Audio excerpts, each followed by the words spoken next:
अस्सलामु अलैकुम नाजरीन। मैं कमरे से निकलकर बरामदे में आकर कुर्सी पर बैठकर सिगरेट पीने लगा। मुझे सबसे पहले बोर्डिंग हाउस के मालिक का नाम दरियाफ्त करना था। मेरे वाला बेरा इधर से गुजरा तो मैंने इशारे से उसे बुलाकर पूछा, क्यों महाशय जी, तुम्हारे बोर्डिंग हाउस के मालिक का नाम क्या है? बेरा बोला, साहब जी, हम साबुन रानी जी कहते हैं, मगर उनका असली नाम इंद्रानी ही है। हमारा बड़ा ख्याल रखती है साहब जी। मैंने बेरे को 2 रुपए टिप दिए। वो चला गया। थोड़ी देर बाद मैं उठा और बरामदे के फर्श पर आहिस्ता आहिस्ता चलता इंद्रानी के कमरे का पर्दा हटाकर अंदर देखा। इंद्रानी एक चेक पर दस्तखत कर रही थी। टेलीफोन उसके बाएं जानब रखा हुआ था। कमरे में अकेली थी। उसने मेरी तरफ ऐसी नज़रों से देखा जैसे उसे मेरा वहां आना नागवार गुजरा हो। तलख अंदाज में पूछा, आप कैसे तशरीफ़ लाए हैं? मैंने टेलीफोन की तरफ इशारा किया और कहा, मुझे एक ज़रूरी टेलीफोन करना है मैडम। इंद्रानी ने तुरशरोई से मेरी तरफ देखा। रानी जी, मुझे एक बहुत ज़रूरी कॉल करनी है। मैंने कहा। मैं उसकी ज़बानी उसका नाम सुनना चाहता था। मेरी तरकीब कारगर साबित हुई। उसने झिल्ला कर कहा, मेरा नाम रानी नहीं इंद्रानी है और टेलीफोन ख़राब है। पोस्ट ऑफिस से जाकर फ़ोन कर ले। चेकबुक बंद करके उसने दराज में रख दिया और दूसरे दरवाजे की तरफ बढ़ी ही थी कि मैंने कहा, आप मेरा नंबर लिख लें, खुद ही फ़ोन कर लीजिएगा। उसने गुस्सैली निगाहों से मेरी तरफ देखा। आपका मतलब क्या है जनाब? क्या आप मुझसे मजाक करने की कोशिश कर रहे हैं? मैंने इत्मीनान कर लिया था कि वहाँ कोई तीसरा शख्स नहीं है। तब मैंने अपना कोड नंबर बोलकर कहा, ये मेरा फ़ोन नंबर है, लिख लीजिए इंद्रानी जी। कोड नंबर सुनते ही उसका चेहरा एकदम से संजीदा हो गया। चेहरे पर जो झिल्लाहट और तुर्शी थी वो आनन फानन गायब हो गई। तेज कदम उठाती वापस आकर मेज के पीछे अपनी कुर्सी पर बैठ गई और फ़ोन का रिसीवर उठाकर कान के साथ लगा लिया। फिर उसने मुझे अपना कोड नंबर बोल दिया। कोड नंबर उसी का था। मैं उसके सामने कुर्सी पर बैठ गया। इंद्रानी ने रिसीवर वापस टेलीफोन पर रख दिया और एक रजिस्टर की वर्कगर्दानी करते हुए आहिस्ता से बोली, मैं आज रात 12 बजे तुम्हारे कमरे में आऊँगी। कमरे की चटखनी अंदर से बंद ना करना। अब तुम जाओ। मैं खामोशी से उठा और बहरा गया। कुछ देर बरामदे में बैठा रहा, फिर वादी में चहलकदमी करने निकल गया। चहलकदमी मेज बहाना था। असल में मैं उधमपुर की मगरब की जानिब उस पहाड़ी सिलसिले को देखना चाहता था जहाँ किसी पहाड़ के अंदर भारतीय हुकूमत ने इसराइली थंडर हाक हेलीकॉप्टरों का पूरा स्क्वाड्रन वहाँ छुपा रखा था। बाएं जानब जिधर आज़ाद कश्मीर की सरहद शुरू होती थी, उधर ऊंची नीची पहाड़ियों के पीछे आज़ाद कश्मीर का इलाका शुरू हो जाता था। सीजर फायर लाइन भी इन पहाड़ियों के पार किसी जगह पर थी। इन पहाड़ियों तक एक ऊंचा नीचा मैदान चला गया था। उस मैदान में जंगली घास उगी थी। कहीं कहीं ज्वार के खेत भी धूप में लहला रहे थे। दोपहर का खाना मैंने डाइनिंग रूम की बजाय अपने कमरे में ही मंगवा कर खाया। अगरचा बोर्डिंग हाउस में इस वक्त 2-3 कुंबे रह रहे थे, फिर भी मैं उनके सामने ज़्यादा देर नहीं रहना चाहता था। शाम तक मैं अपने कमरे में सोया रहा। ट्रांसमीटर मैंने आते ही एक इंतहाई खुफिया मगर इंतहाई आम सी जगह पर छुपा दिया था। रात का खाना खाने के बाद मैं चहलकदमी के लिए बाहर निकल गया। उधमपुर की बत्तियां पहाड़ी ढलानों पर जगमगा रही थीं। मेरी नज़रें अपने आप मगरबी पहाड़ियों की तरफ उड़ गईं। उधर मुझे कोई रोशनी नजर न आई। हालांकि उधर इसराइली थंडर हाक हेलीकॉप्टरों का हेलीपैड था, मगर वहां एक भी वायरलेस का एंटीना नहीं लगा हुआ था। रडार सिस्टम को भी इंतहाई खुफिया रखा गया था। मेरी इतला के मुताबिक ये हेलीकॉप्टर इंतहाई जदीद टेक्नोलॉजी के हामिल थे और वो आज के हवा के सियारों से बेहद मिलते जुलते थे। रडार सिस्टम मुमकिन है उन हेलीकॉप्टरों में लगा हुआ हो। थोड़ी देर वादी में सैर करने के बाद मैंने अपने कमरे में आकर कपड़े बदले। रात होते ही सर्दी में इजाफा हो गया था। मेरे कमरे में बिजली का हीटर लगा हुआ था। कमरे की फिजा बाहर की निस्बत गर्म और पुरसकून थी। कुछ देर जम्मू रेडियो स्टेशन से नशर होने वाली खबरें सुनता रहा, फिर बिस्तर पर लेटकर अंग्रेजी जासूसी नावल पढ़ने लगा। कमरे की चटखनी मैंने नहीं लगाई थी। टेबल लैंप की रोशनी सिर्फ मेरी किताब पर पड़ रही थी, बाकी कमरे में धीमी रोशनी फैली थी। घड़ी मैंने तपई पर उतार कर रख ली थी। 11 बजे रात बाहर मुकम्मल खामोशी छा गई थी। पहाड़ी इलाकों में सर्दी की वजह से लोग बहुत जल्द अपने घरों में घुस जाते हैं। मेरे कमरे की खिड़कियां बंद थीं और उन पर पर्दे गिरे हुए थे। ठीक 12 बजे मैंने किताब बंद करके तपई पर रख दी और सिगरेट सुलगाकर बिस्तर पर उठकर बैठ गया। मेरी निगाहें कमरे के दरवाजे पर जमी थीं। फिर दरवाज़ा आहिस्ता से खुला और इंद्रानी अंदर दाखिल हुई। अंदर आते ही उसने दरवाजे को बंद करके चटखने लगा दिया। وہ शब खाबी के लिबास में थी और ऊपर से लद्दाखी गाउन पहन रखा था। सर के बाल जर्द रुमाल में लिपटे हुए थे। वो कुर्सी खींच कर मेरे करीब ले आई। टेबल लैंप को उसने तपई पर से परे हटा दिया। जेब से अपने ब्रांड के सिगरेटों का पैकेट निकाल कर सुलगाया। पैकेट तपई पर रखा और मेरी तरफ थोड़ी थोड़ी सुकड़ी हुई भूरी आंखों से देखा और बोली, रात के खाने में तुम्हें कौन सी शय ज़्यादा पसंद है? यह भी हमारा एक ख़ास तरीका था। किसी अहम तरीन और नाजुक मिशन पर जाते हुए जब हमारा किसी दूसरे एजेंट से मिलाप होता है तो हम कोड वर्ड तो एक दूसरे को बताते ही हैं, लेकिन मज़ीद तसल्ली के लिए हम एक दूसरे से यह ज़रूर पूछते हैं कि रात के खाने पर तुम्हें कौन सी शय पसंद है। जवाब में हम किसी शय का नाम नहीं लेते, बल्कि ये कहते हैं कि मैं रात का खाना कभी नहीं खाता, मैं रात को नाश्ता करता हूँ। यही हमारा ख़ास पासवर्ड और शनाख्ती जुमला होता है। चुनाचे जब इंद्रानी ने मज़ीद तसल्ली के लिए मुझसे रात के खाने के बारे में पूछा तो मैंने मुस्कुराते हुए कहा, मैं रात का खाना कभी नहीं खाता, मैं रात को नाश्ता करता हूँ। इंद्रानी की सुकड़ी भूरी आंखें नॉर्मल हो गईं। उसने जेब से एक पैकेट बुक निकाल कर खोली। उसमें एक सफ़ेद कागज़ तय करके रखा हुआ था। उस कागज़ को खोलकर उसने मेरे सामने तपई पर बिछा दिया। उस कागज़ पर उल्टी तिरछी लकीरों से एक नक्शा बना था। बीच में कहीं कहीं नन्हे नन्हे दायरे बने हुए थे। इंद्रानी ने एक गोल दायरे पर उंगली रखी और बोले, ये वो पहाड़ी है जिसके अंदर थंडर हाक हेलीकॉप्टर का पेड़ है। मैंने नक्शे पर बने हुए नन्हे से गोल दायरे को गौर से देखते हुए पूछा, थंडर हाक हेलीकॉप्टरों की तादाद कितनी है और वो किस जगह पर रखे हुए हैं? इंद्रानी ने उस दायरे के करीबी दायरे पर उंगली रखकर कहा, हेलीकॉप्टर इस पहाड़ी के अंदर रखे हुए हैं। ये तादाद में कुल 6 हैं, मगर कारकर्दगी में 200 आम हेलीकॉप्टर भी इनका मुकाबला नहीं कर सकते। मैंने इंद्रानी से पूछा कि क्या उसने कभी कोई थंडर हाक हेलीकॉप्टर देखा है। उसने सिगरेट की राख के स्ट्रे में आहिस्ता से झाड़ी और बोली, नहीं, वहाँ कोई चिड़िया भी पर नहीं मार सकती। मैंने दूसरा सवाल किया कि क्या इसराइली पायलट भी वहीं रहते हैं और कभी कोई पायलट शहर में आया है। इसके जवाब में इंद्रानी कहने लगी, मेरी इत्तला के मुताबिक इस वक्त वहाँ सिर्फ 2 इसराइली पायलट मौजूद हैं। 2 इंडियन पायलट और 4 एयरफोर्स के टेक्निकल एडवाइज़र भी वहीं पर हैं। और उनमें से किसी को धप्पू आने की इजाज़त नहीं है। और ये पहाड़ी एयरबेस इंतहाई राजदारी और खुफिया तरीके से तैयार हुआ है। आम लोगों को यही बताया गया था कि हुकूमत इन पहाड़ियों में ज़मरुद के कान खोदना चाहती है। बड़ी बड़ी मशीनों से पहाड़ के अंदर ऊपर से नीचे तक बड़े बड़े गोल सुराख बनाए गए हैं। पहाड़ी के अंदर ऐसी सुरंगें तैयार की गई हैं कि जिनमें ऑक्सीजन और सर्दी गर्मी का पूरा ख्याल रखा गया है। फिर एक रोज़ अचानक यह ऐलान कर दिया गया कि यहाँ से ज़मरुद नहीं निकला और हुकूमत ने अब इस जगह को अनाज के गोदामों में तब्दील कर दिया है। इसके बाद फिर किसी ने उधर से किसी आदमी को शहर की तरफ आते नहीं देखा। पहाड़ी के इर्द गिर्द खारदार तार लगा दी गई हैं। थानेदार ने लोगों को सिर्फ इतना ही कहा है कि ये खारदार तार अनाज के जखीरों को चोरों से बचाने के लिए लगाई गई हैं। पहाड़ी के आसपास फौज का पहरा भी बिठा दिया गया।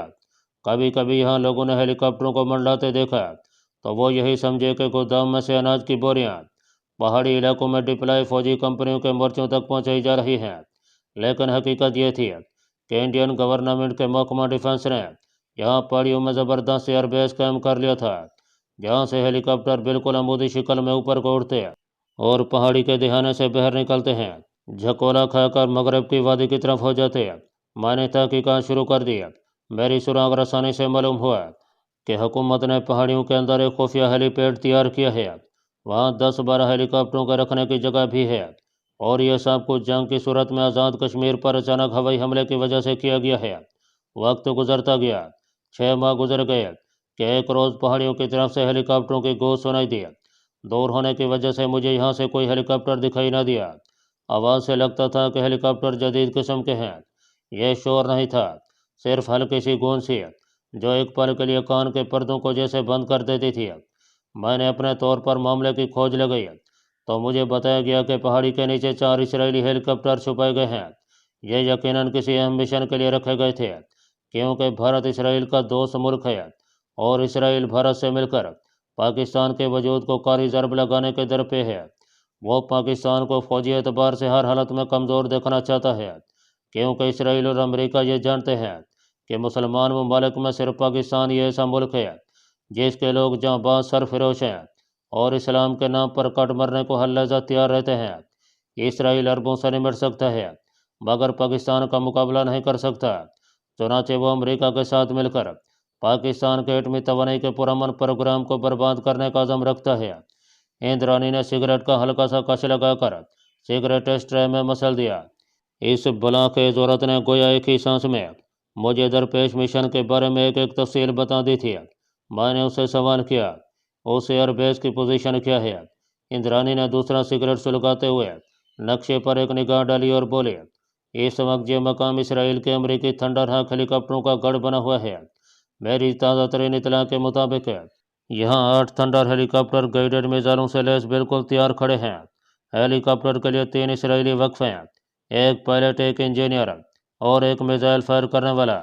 इस हेलीकॉप्टर में ऐसे जदीद तरीन आलात लगे हैं जिनकी मदद से ये ज़मीन पर खड़े खड़े आज़ाद कश्मीर, इस्लामाबाद और काहूटा की तरफ उड़ने वाले तैयारों की निशानदही कर सकते हैं। सबसे तशवीशनाक बात यह है कि हेलीकॉप्टर के बैरूनी हिस्से या उसके परों पर किसी गोली या मिसाइल का असर नहीं होता। दूसरी बात यह है कि उस हेलीकॉप्टर में यह सलाहियत भी मौजूद है कि फ़िज़ा में बरक रफ्तारी से उड़ते हुए अचानक पहलू बदल सकता है और घूमकर पीछे भी मुड़ सकता है।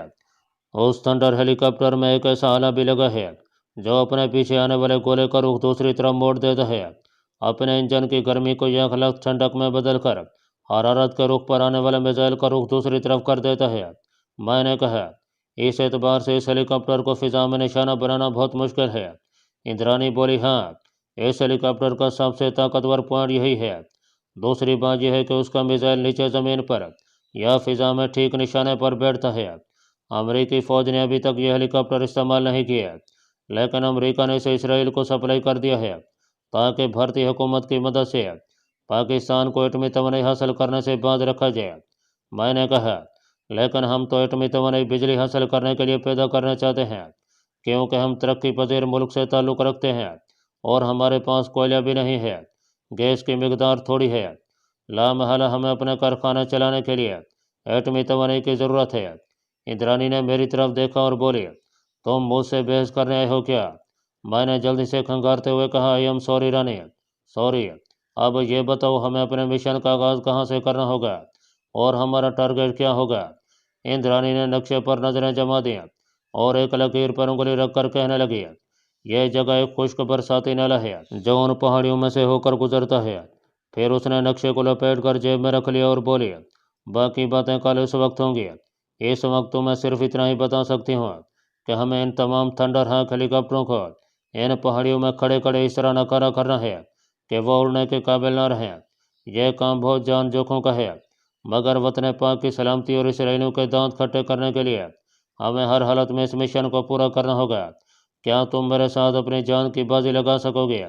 क्योंकि एक बार हम अपने मिशन की तकमील के लिए उन ख़तरनाक पहाड़ियों में दाखिल हो गए तो हमारी वापसी के इम्कानात -1% होंगे। मैंने कहा, इंद्रानी, मैंने अपनी जान अपने वतन पाकिस्तान के लिए मौत के पास रहन रख छोड़ी है। तुम यूँ समझ लो कि मैं मौत को अपनी जेब में डाले फिर रहा हूँ और पाकिस्तान के नाम पर जहाँ और जिस वक्त ज़रूरत पड़े अपनी जान कुर्बान कर सकता हूँ। इंद्रानी के चेहरे पर हल्की सी मुस्कुराहट उभरी, कहने लगी कि अगर पाकिस्तान के पास ऐसे सबूत मौजूद हैं जिसकी एक मिसाल इस वक्त तुम्हारी शक्ल में मेरे सामने मौजूद है, तो मैं ये बात लिख कर दे सकती हूँ कि पाकिस्तान की तरफ दुश्मन आंख उठाकर भी नहीं देख सकता। मैंने जवाब में कहा, यकीन करो इंद्रानी, पाकिस्तान के हर नौजवान के दिल में यही जज्बा मुअज्जन है। इंद्रानी ने मेरे हाथ को अपने हाथ में लेकर ज़ोर से कमांडो की तरह झटका और बोली, मैं पाकिस्तानी नहीं हूँ, मगर मुझे पाकिस्तान से मोहब्बत है। मैं एक इंडियन क्रिश्चियन हूँ, मगर मुझे इसराइल से जानी दुश्मनी है। इसराइल ने मेरे माँ बाप और बहन भाइयों को बैरूत में हलाक कर दिया था। इसराइलियों ने मुझे कैद में डाल दिया और ऐसी ऐसी अजीतें दी कि आज भी याद करती हूँ तो मेरे रोंगटे खड़े हो जाते हैं। वो मुझे अरब मुसलमानों का साथी और हमदर्द समझते थे और मुझसे तंजीम आज़ादी फ़लस्तीन के वो राज मालूम करना चाहते थे जो मुझे मालूम ही नहीं थे। तब से मैंने अपने दिल में ऐद कर लिया था कि अगर कभी वक्त आया तो मैं इस इसराइली कौम से अपने माँ बाप, बहन भाइयों और अपने आप पर किए गए मजालिम का बदला ज़रूर लूँगी। तब मैंने जम्मू में रहकर पाकिस्तान की भलाई और बहबूद के लिए खुफिया तौर पर काम शुरू कर दिया। मैं पिछले 5 साल से पाकिस्तान की सलामती के लिए यहाँ काम कर रही हूँ। मैंने इस दौरान सिर्फ एक क्रिश्चियन लड़की को अपने साथ मिलाया है जिसका नाम मार्गरेट है। वो उधमपुर के टेलीग्राफ ऑफिस में काम करती है उसने इलेक्ट्रिकल इंजीनियरिंग का डिप्लोमा किया हुआ है। वो गैर शादीशुदा है और अपनी एक सहेली के साथ उधमपुर के एक हॉस्टल में अकेली रहती है। जब पाकिस्तान से बास ने मुझसे रब्ता कायम करने के बाद तुम्हारे बारे में बताया कि थंडर हाक मिशन के लिए तुम दिल्ली से आ रहे हो, तो मुझे बड़ी खुशी हुई, क्योंकि मैं पहली फुर्सत में इसराइलियों के इस पाकिस्तान दुश्मन अड्डे को नेस्तो नाबूद कर देना चाहती थी। मार्गरेट ने मुझे उस अड्डे के बारे में बेशुमार कीमती मालूमात मुहैया की हैं। मार्गरेट की ड्यूटी टेलीग्राफ ऑफिस के वायरलेस में होती है। वहाँ से उसने बेशुमार ऐसे सिग्नल पकड़े हैं जो थंडर हाक में से जम्मू छावनी भेजे जा रहे थे। उनमें 5 सिग्नल अम्बाला के लिए भी थे। मार्गरेट सिग्नल के पैगाम को डिसेफर कर लेती है। अब तुम आ गए हो तो मैं तुम्हें मार्गरेट से भी मिलवाऊंगी, मगर बाकी बातें कल होंगी। कल मार्गरेट भी हमारे दरमियान मौजूद होगी। अब मैं जा रही हूँ। वो शब खैर कहकर दरवाजे की तरफ मुड़ी, फिर पलट कर बोली, तुम्हारे पास कोई ट्रांसमीटर है? मैंने कहा हाँ है। तो वो बोली, उसे एहतियात से रखना। एक बात तुम्हें साफ साफ बता देना चाहती हूँ, यहाँ छापा किसी भी वक्त पड़ सकता है। मकबूजा कश्मीर में थंडर हाक बेस का इलाका होने की वजह से फौज की इंटेलिजेंस के आदमी सफ़ेद कपड़ों में यहाँ आसपास हर वक्त मौजूद होते हैं। तुम्हें यहाँ बेहद एहतियात से काम लेना होगा। हरगज़ किसी अजनबी से बेतकल्लुफ़ होने की कोशिश न करना। अगर कोई पूछे तो यही बताना कि तुम सियाह हो, दिल्ली से सैर तफरी करने के लिए यहाँ आए हो। Good night. इंद्रानी चली गई। मेरे मिशन के मुतालिक उसने इतनी तेज़ रफ्तारी से इतना कुछ बता दिया था कि शायद मैं अपने तौर पर वहाँ साल भर रहकर भी मालूम न कर सकता। मैं बत्ती बुझा कर सो गया। दूसरे दिन इंद्रानी से बोर्डिंग हाउस के बरामदे में या लॉन में आंखें चार हुई तो उसने मुझसे कोई बात न की। मैं भी खामोशी से एक तरफ बैठ कर वक्त गुजारने लगा। दोपहर के बाद अपने कमरे में आकर लेट गया। रात के ठीक 12 बजे इंद्रानी एक बार फिर मेरे कमरे में आ गई। उसके साथ सांवले रंग की एक दुबली मगर इंतहाई चमकीली सी आंखों वाली लड़की भी थी। इंद्रानी ने मेरा उसे तारुफ कराया, यह मार्गरेट है। मार्गरेट ने मुझसे मुसाफा किया। उसकी गिरफ्त में मुझे फौलादी सख्ती महसूस हुई। मुझे ये दोनों लड़कियां सीके के नाम से बुलाती थीं, यानी कैप्टन किशन का मुखफ़फ़ सीके। बाद में मुझे इंद्रानी ने बताया कि मार्गरेट को थंडर हाक से पकड़े जाने वाले हर अहम और कारामद सिग्नल के एवज एक माकूल रकम इंडियन करेंसी में अदा की जाती थी। यही वजह थी कि उस रात मार्गरेट मेरे कमरे में आई तो उसने कानों में खालिस सच्चे हीरों के बिंदे पहन रखे थे। मार्गरेट गुज़श्ता 2 माह से थंडर हाक के सिग्नल खुफिया तौर पर पकड़कर उन्हें डिसेफर करके इंद्रानी को दे रही थी। इन सिग्नलों की मदद से उसे पहाड़ी में वाक़ थंडर हेलीकॉप्टरों के अड्डे के बारे में निहायत अहम मालूमात हासिल हो चुकी थीं। इसके बावजूद हमें उसके अंदर दाखिल होने वाले रास्ते का इल्म नहीं था। मार्गरेट ने हमें बताया कि थंडर हाक बेस की खासी बड़ी पहाड़ी के इर्द गिर्द बड़ा सख्त पैरा है, जो खारदार तार पहाड़ी के चारों तरफ एक दीवार की शक्ल में खड़ी कर दी गई है। उसमें हर वक्त 11,000 वोल्ट की हलाकत तेज बिजली की रूह दौड़ती रहती है। उसकी ज़बानी इस बात की भी तस्दीक हुई कि पहाड़ी बैंकरों में इस वक्त 8 अदद इसराइली थंडर हाक हेलीकॉप्टर मौजूद हैं और 4 हेलीकॉप्टर का इसराइली अमला वहाँ हर लम्हे मौजूद रहता है। अमले के इसराइली अरकान को शहर की तरफ आने की इजाज़त नहीं है। दिन में एक बार उन्हें आम हेलीकॉप्टर के ज़रिए यहाँ से जम्मू सैर तफरी के लिए ले जाया जाता है। एक हफ्ते बाद ये अमला वापस दिल्ली चला जाता है और उनकी जगह दूसरे 4 हेलीकॉप्टर का अमला आ जाता है। मैंने इंद्रानी से कहा, हमें सबसे पहले ये मालूम करना है कि उस पहाड़ी हिसार के अंदर हम कहाँ से जा सकते हैं। मार्गरेट ने सिगरेट सुलगाते हुए कहा, जहाँ तक मुझे मालूम हो सका है, थंडर हाक बेस के अंदर जाने का सिर्फ एक ही गेट है, जो पहाड़ियों के अंदर है और जो हर वक्त बंद रहता है और किसी इमरजेंसी के वक्त ही खोला जाता है। यह गेट लोहे का है और उसके अंदर और पहाड़ी के ऊपर एक खुफिया बुर्ज में 4 डोगरा फौजी एक मोर्चे में मशीन गन लगे हर वक्त चौकस होकर बैठे रहते हैं। मैंने इंद्रानी से पूछा, रानी, तुमने एक खुश्क पहाड़ी नाले का जिक्र किया था, क्या वो नाला इन पहाड़ियों के करीब से होकर गुजरता है?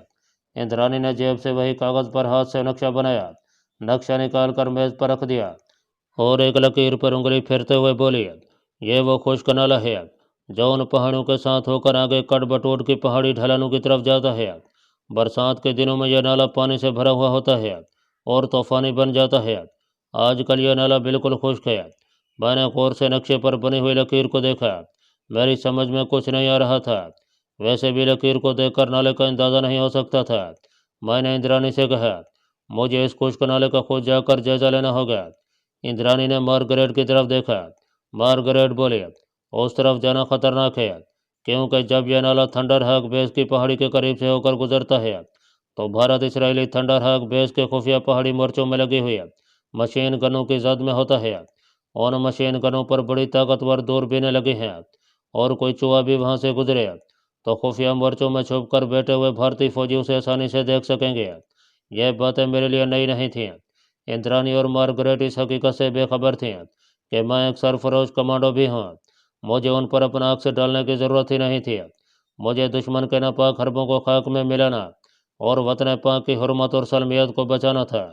मैंने कहा, इसके बावजूद यही एक नाला है जिसके ज़रिए हमें उस पहाड़ी किले के अंदर जाने के लिए किसी रास्ते का सुराग लगाना होगा। इंद्रानी और मार्गरेट चुप हो गए। इंद्रानी ने अपनी भूरी आंखें सुगाड़ कर मुझे देखा और बोली, क्या तुम अकेले ये खतरनाक काम कर सकोगे? मैंने जवाब दिया, मैं कोशिश करूंगा। इंद्रानी ने सख्त लहजे में कहा, यहाँ कोशिश का सवाल नहीं है। अगर तुम पकड़े जाते हो तो हमारी जिंदगियां भी खतरे में होंगी। एक बार फिर गौर कर लो, मुमकिन है तुम्हें खुश्क नाले की जानब से पहाड़ी में जाने का कोई रास्ता ना मिले और मोर्चे में बैठे सिपाही तुम्हें देख लें, फिर तुम वापस नहीं आ सकोगे। मार्गरेट ने इंद्रानी की बात काटते हुए कहा, मोर्चों में बड़ी ताकतवर दूरबीनें लगी हैं। इसके अलावा पहाड़ी के चारों तरफ खारदार तार खींची है जिसमें 11,000 वोल्ट का करंट हर वक्त दौड़ता रहता है। मैंने एक तवील सांस भरा और कहा, बहरहाल ये बातें तुम मुझ पर छोड़ दो।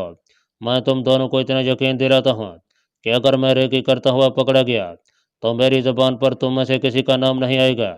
मैं कल अंधेरा होते ही खुश्क नाले में उतर जाऊंगा। आगे जो होगा देखा जाएगा। क्या तुम लोगों के पास कोई पिस्तौल होगा? मार्गरेट ने इंद्रानी की तरफ देखा। इंद्रानी ने नफ़ी में सर हिला दिया। मैंने कहा, कोई बात नहीं, मैं इसका भी कुछ बंदोबस्त कर लूँगा। हमारी खुफिया महफिल बर्खास्त हो गई। मार्गरेट और इंद्रानी चली गईं तो मैं गहरी फिक्र और सोचो विचार में डूब गया। लेकिन मुझे अपने ऊपर एतमाद और खुदा पर भरोसा था। मेरा दिल कह रहा था कि अगर मैंने जुर्रत, दिलेरी और अक्लमंदी से काम लिया तो मैं इस मुश्किल तरीन मिशन में ज़रूर कामयाब होऊंगा। रात के पिछले पैर में सो गया और अगले रोज़ दिन के 11 बजे तक सोया रहा। 12 बजे निहात होकर खाना खाया और बरामदे में आकर बैठ गया। मौसम बरआलूद था। ठंडी पहाड़ी हवा चल रही थी। इंद्रानी मुझे कमरे में दिखाई नहीं दे रही थी। मुझे वहां बैठे मुश्किल से 10-15 ही मिनट गुजरे होंगे कि बोर्डिंग हाउस की लकड़ी के जंगले में मार्गरेट दाखिल होती दिखाई दी। मैं समझा अपने किसी काम से ही होगी, क्योंकि इस वक्त वो अपने टेलीग्राफ ऑफिस के वायरलेस सेक्शन में ड्यूटी पर होती थी। थोड़ा सा शुबा भी हुआ कि कहीं कोई ज़रूरी पैगाम लेकर ना आई हो। मैं दरख्तों की तरह मुंह किए चुपचाप बैठा सिगरेट पीता रहा। मार्गरेट ने भी मेरी तरफ तवज्जो ना किया और सीधी इंद्रानी के ऑफिस में चली गई। मैंने महसूस किया कि उसके कदमों की रफ्तार मामूली से ज़्यादा तेज थी। 2 मिनट बाद इंद्रानी ऑफिस से निकलकर मेरी तरफ बढ़ी। मैं बरामदे की सीढ़ी के बिल्कुल पास ही कुर्सी पर बैठा था। ज़ैने पर से उतरते हुए इंद्रानी ने मेरी तरफ देखे बगैर आहिस्ता से कहा, अपने कमरे में जाओ।